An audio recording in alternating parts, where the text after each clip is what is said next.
Naglabas ang Goldman Sachs ng babala na ang dollar ay unti-unti daw nababagsak o magkukulaps. Kaya yan po ang siyang ating pag-uusapan sa video na ito.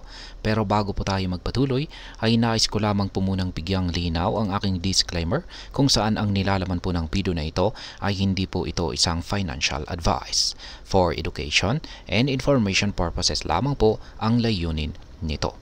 Ayan, naglabas po ang Goldman Sachs ng isang mahalagang pahayag na nagsasabing ang dollar ay unti-unting babagsak o magkukulaps. Ang pangunahing dahilan nito ay ang desisyon ng US Federal Reserve or Fed na bawasan ang interest rates ng 50 basis points or BPS. Kaya ang hakbang na ito ay ginawa upang suportahan ang ekonomiya ng US sa harap ng mga banta ng recession. Ngayon, ang pagbaba po ng interest rates ay nagiging sanhi ng pagbaba ng halaga ng dollar laban sa ibang major currencies tulad po ng euro at pound sterling. Ayon po sa Goldman Sachs, ang euro USD ay maaring umabot sa 1.15 USD at ang GBP USD naman ay maaring umabot ng 1.40 USD. Ang mga ito ay nagpapakita ng posibleng pagtaas ng halaga ng euro at pound sterling laban sa dollar. Sa konteksto ng pagbaba ng halaga ng dollar, ang mga cryptocurrencies tulad ni Bitcoin ay nagiging mas kaakit-akit sa mga investors. Kapag bumaba ang halaga ng fiat currencies tulad ng dollar, maraming investors ang naghahanap ng alternatibong assets upang maprotektahan ang kanilang investments. Si Bitcoin at iba pang cryptocurrencies ay nagiging popular na pagpipilian dahil sa kanilang potensyal na magbigay ng mataas na returns at bilang hedge laban sa inflation. Hindi lahat ay sumasang-ayon sa forecast ng Goldman Sachs. Halimbawa, ang Deutsche Bank ay naniniwala ng isang posibleng pagkapanalo ni Donald Trump sa 2024 elections ay maaring magpalakas muli sa dollar. Ayon sa kanila, ang mga economic policies ni Ginoong Trump ay maaaring magbigay ng positibong epekto sa dollar, lalo na sa mga international investors. Ipinapakita nito na ang mga political events ay may malaking epekto sa monetary forecast.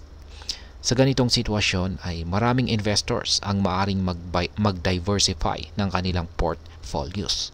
Ang pag-invest sa euro o pound sterling ay maaaring maging magandang strategy dahil sa inaasahang pagtaas ng kanilang halaga laban sa dollar. Bukod dito, ang institutionalization ng crypto market ay nagpapakita ng mas stable at regulated na environment para sa crypto investments. At ayan, sa kabuuan ay ang masasabi ko po rito ay ang forecast ng Goldman Sachs tungkol po sa unti-unting pagbagsak ng dollar ay may malawak na implikasyon sa iba't ibang markets. Ang pagbaba ng halaga ng dollar ay maaaring magdulot ng pagtaas ng demand para sa cryptocurrencies, habang ang mga currencies tulad ng euro at pound sterling ay maaaring magbigay ng diversification opportunities. Gayunpaman, ang mga political events tulad po ng 2024 elections ay maaaring magdulot na rin ng pagbabago sa mga forecast na ito. At sa huli ay mahalaga para sa mga investors na maging updated sa mga economic at political developments upang makagawa ng informed decisions. Ang pag-unawa sa mga factors na nakakaapekto sa halaga ng dollar at iba pang currencies ay makakatulong sa pagbuo ng epektibong investment strategies. At ayan, hanggang dito na lamang po tayo sa video na ito mga ka-crypto. Sana po ay inyong nagustuhan ang aking paliwanag sa video na ito. Kung inyo po itong nagustuhan, pakiclick lamang po ang like button nito. Para naman po sa mga bago lamang dito, kayo po ay aking inaanyayahan para mag-subscribe. Pakiclick na rin po ang bell icon nito dahil ito po ang siyang magsisilbing notification nito sa mga bago kong videos na akin pong ina-upload sa aking YouTube channel na ito. Marami pong salamat sa panonood. Ingat po tayo lagi at God bless po sa ating lahat.